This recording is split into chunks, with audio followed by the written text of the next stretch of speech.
Hi mga bebe ko, good morning. So ayan, happy Tuesday. I don't plan on vlogging pero meron tayong ganap biglaan.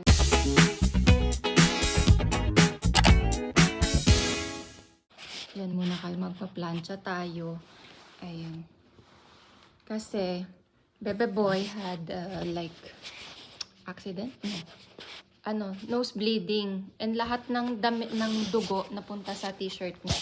And yung school wala man lang extra. So I'm going to bring him his jacket. Tapos eto. Naglilinis kasi ako. Tapos naka-charge yung phone ko. Kanina pa pala sila tumatawag. So yeah. Ayun. Pupunta tayo ngayon doon. Kasi may exam pa naman siya today. Hope he's fine at hindi siya pauwiin. Sobrang dami daw ng dugo. Kaloka. So yeah, plancha mo. Iniisip ko, magkakape na sana ako. Nagpainit na ako ng tubig. Pero God has other plans. Okay, let's do a quick fit check, guys. Ang dami kong dala agad-agad. Mabilisan lang to, emergency. So, ayun. Here in this bag, I have my laptop, my notebooks, power bank, ganyan. Kaya sobrang bigat niya.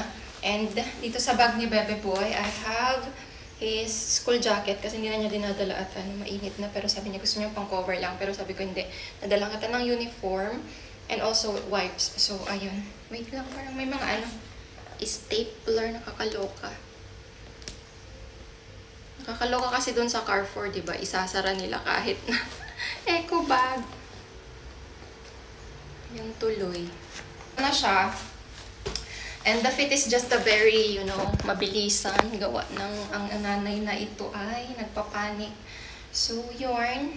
Kawawa naman yung anak ko kasi kakagaling niya sa sakit ngayon na gano'n naman siya. Nagbulwak daw siya ng unexpected. So, crop top, as usual.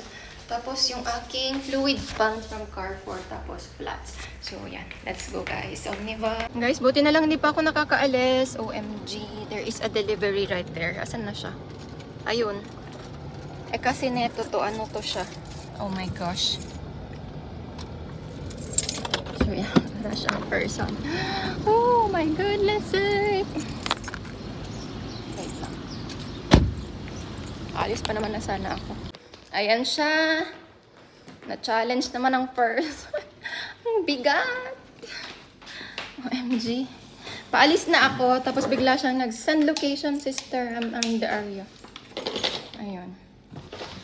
Kasi, buti na lang, gawa ng I will be out in coffee shop siguro to study, diba? Ay, study, hindi. Mag-ano ako. May gagawin ako. Mag-digital products, eme tayo. Experiment. Pag kasi dito sa bahay, hindi ko siya magawa, guys. Gawa ng, ang tawag dyan, didistract ako sa mga gagawin. Mga gawain ko, nadidistract ako sa kama, ganun. Gusto mo matulog. Gusto mo magpahinga. Nag-change pala ako ng glasses kasi may nakita ako sa car. I think mas okay to kaysa doon sa metal na ginagamit ko. So, ayan, sakto. Kailangan ko siya ilagay sa fridge. Pakita ko yung laman. There you go, mga keso, guys. Kapag French talaga yung husband mo, keso is life. So, ayan. Cheese lang naman. Nagawan ko sana siya ng whole video kaso puro pala keso. And this one, I don't know. I think mga meat, mamoy or ham, ganon. So, hindi ko na siya i-open. Gawa na. Paalis na ako. Ilalagay ko na agad sila sa fridge. Push. Okay, done. So, let's go. Yala, layas. Push. Kapitbahay ko nakatingin sa akin. What's going on? Niyaan mo sila. Ah, okay. Kasi merong lilinis. Ayan, oh. So, sino man naglagay dyan, hindi ako ka. Do not blame me, mga koya. Nandiyan pa naman sa harap namin, bazaar. I think nilinis yung, yung aisle. Papunta sa Bacala. Pero naman, nakatiwangwang dyan. Wawa naman na sila, kuya. Uy, may pang tip ba tayo? Bigyan natin sila. Pang, chai. Kahit 10 dirhams. Mag-little act of kindness tayo, guys. Kahit wala nang cash ang person, basta makapagbigay. Ay, ang lakat ah. ano, open pala yung ano ko be. Yung brake ko. Buti na lang dito maklubuto si brownie girl. Nasaan siya?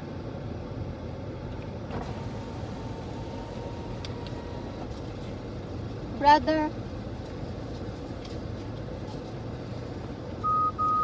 For chai, okay. Thank you.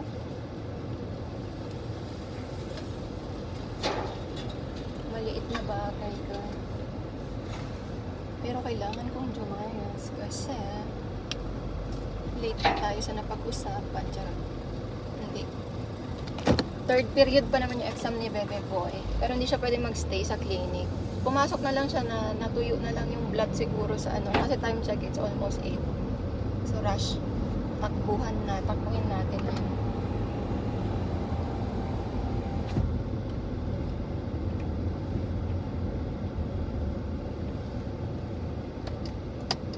Wait lang, mamaya ko na i-off yung phone. Gawa ng there's so many cars. Yung utak ko nagpa-French, guys. Il y a beaucoup de voitures. Okay, wait lang. There's a school bus. Bakit na natin, pwesto natin kasi ipit yung bilbil. Yun yung angle eh. Yung bell-bell. Come on, cars.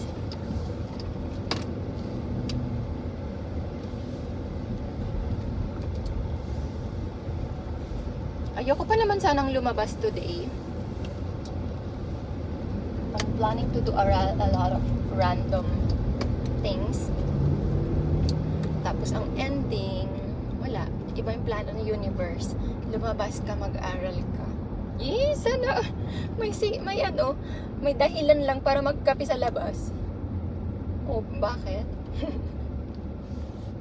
I have friends inviting me. Dapat tomorrow, tapos Thursday.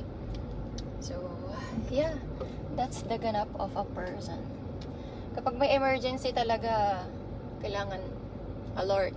Pero ako nagcha-charge. Tapos, si Habi yung tinawagan.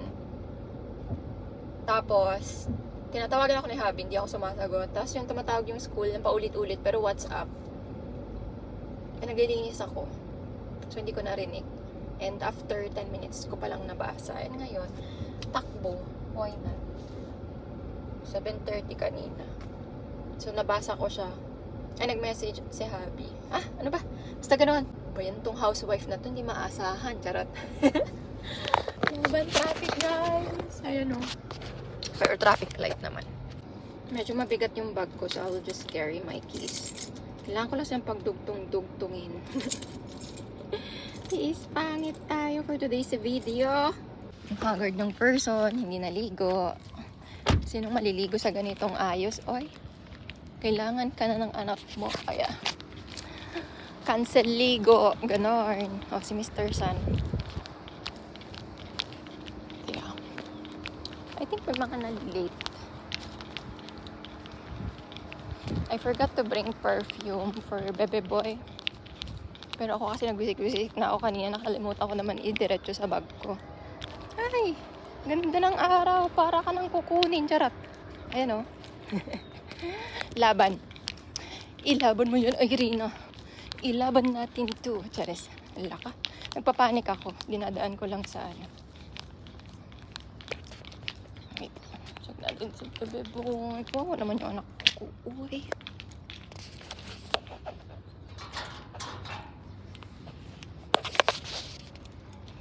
Good morning. I'm coming to bring my kids stuff for the clinic. Okay. The Alpha. Your kid studies here, right? Yeah. May mga guro dito, guys. Nag-aano sila ng babanding. Charot. Pero, next time na ako mag-chichika, naiya ako. Ayun, kawawa naman sa Bebe Boy. Ginamit mong pangpunas yung No, wala kang tissue. I was nose bleeding and I was trying to keep it up in the car and then I suddenly sneezed. Na-sneeze mo, tapos it wala kang tissue, gano'n. Walang tissue sa teacher mo sa bus. Meron. But I could only clear my nose. I couldn't do anything with this. Oh, I feel bad for you. So, Dinagdala na ako ng wet wipes. Iuwi mo na lang to? Ikaw Oo. na magbihis? Oo. Sure ka? Hindi ko to iuwi para labhan ko. Later na lang. Okay. Okay, thank you. Good luck sa exam mo, ha?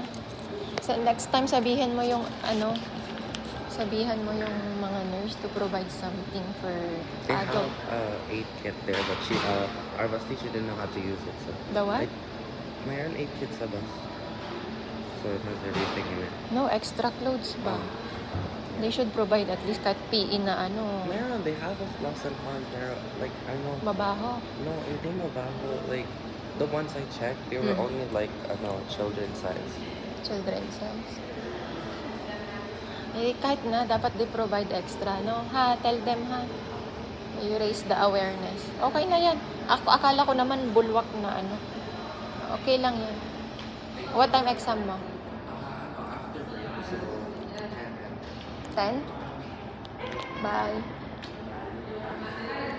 Good luck, anak.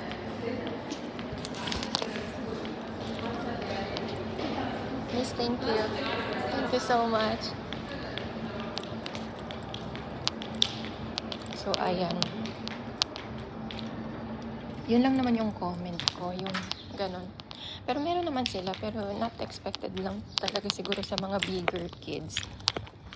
Pero so far, sinasabi ko sa inyo guys, this is one of the best schools. The teachers, the staff.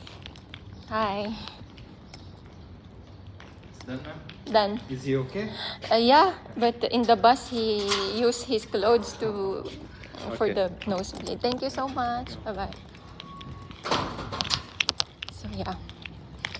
Okay naman siya. Nahatching daw siya. Pinipigil niyang tumulo. Nakaganon siya. Tapos bigla siyang nahatching. Ayun. Ganon siya.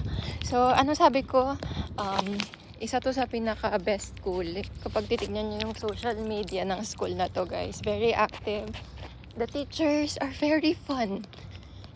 Lalo na yung mga ang tawag doon, syempre Pilipino, ganun. Tapos ibang lahi. There are South Africans, ganun. They are like, pag nakita ka, kasi si Bebe Boy, siya may title siya sa school, yung prefect. Yung parang part siya ng student council, ganun. Kaya pag nakita na nila ako, alam na nila kung sino ako, kaninong nanay ako. So, ayun. Sa kabilang school, kilala lang nila ako bilang nanay na Do prefect din sa Alpha sa kabilang school, part din siya ng student council. Pero, kapag nag-meet up and they try, ano nga pangalan? Kasi hindi naman kami magpa-first name basis. Like, Alpha's mom, ganun lang. Or, Muhammad's mom, ganun lang yung tawagan namin. Pero, hindi nila what's the name of the mom that wears crop top? So, doon ako nakilala na parang the only mom who wears crop top. Kasi Bebe Boy is 13 years old. Tapos yung mga nanay na mga classmate niya is 45, 43, ganun. Gawa nanganak sila, 30s na. Ako 20s naman. Kaya naman medyo millennial ang suotan ng furs. Ako lang yung nagka-crop top. But anyway, it was fun while it lasted. Kaya pagka nag-gather sila, what's the name of that mom with who always wear crop top, gano'n. Ang dami ko ng hanap. But so far this school, wala. Hands down ako. My kids are excelling.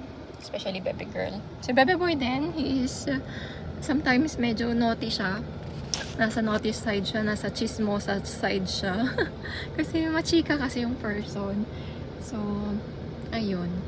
Doon lang siya na ng teacher na parang, shh, shut up. Stop talking. But anyway, that is it guys. Paalis na tayo. There's a Starbucks nearby pero iikot ako ng malayo. So, yeah, doon muna ako mag-chill, magtatapay, and magkakape. Push. See ya. Okay, konting hanash lang tayo mga bebe ko. So, ayun. So, chat ko kasi si Habibu. Kasi parang, alam mo yun, parang nagilty ako na hindi niya ako makontak and all that ish. Natin kinokontak ako ng school. And hindi niya din ako ma-reach out, ganyan. Na parang bang, hindi naman na kami kasi lagi talaga nag-uusap. So parang for him, it's like an emergency to bring something for his son. Kasi nga, nag-nosebleed daw siya ng apakadami and all that. So I was like, okay. Sorry naman, at late din ako at may ginagawa ako, nag-charge ako. And I was intercepted by your order sa Casineto. Kaya ngayon lang ako nakapunta sa school, ganun. So, ayun. Tapos, pagka-send ko sa kanya nung picture ni Bebe Boy, tsaka yung dahilan niya. Diyos ko, Lord. Teenager, sabi niya, no comment. Akala niya yung talagang soak na soak siya sa blood and all that. Kasi nangyayari yun sa kanya sa gabi, guys. I don't know if, may nasal, issue siya. Kasi he's a scuba diver, diba? Siguro nawinda-windang yung mga nerves, emerald niya. And, yeah. Natawa talaga ako. Sa sagot ni Habibo. No comment. Nagkikare siya much more sa aesthetic niya kaysa doon sa Pero okay na lang din. Laban. Minsan lang naman mag-request yung anak ko na extra clothes. I'm driving nga kaya hindi ako nakatingin sa inyo. Hindi ko pala nakwenta sa inyo, guys. Doon sa vlog ko, diba, na my GPS is messed up. Minention ko doon yung wait lang, change lane tayo. Minention ko doon, diba, na si Habi mo magkaaway kami, hindi kami nag-uusap. It took us 3 days bago nag-uusap ulit. Pero nag-uusap kami like matters about the house. Pero yung landian, ganun, wala. Like, dead ma. Walang kilitian, walang landian, walang, kasi lagi niya sinasampal yung bed ko pag napapadaan siya or pinipinch niya. Ganun siya kakulit, guys. Seryoso siyang tao, pero pagdating sa akin, childish kung childish. So, ayun, di nga 3 araw kami na bago nagbalikan. Tapos, naalala niya, dumating sila ni Bebe Boy galing scuba diving. Bigla siyang nag-kiss. Sabi ko, why are you kissing me now? You forgot.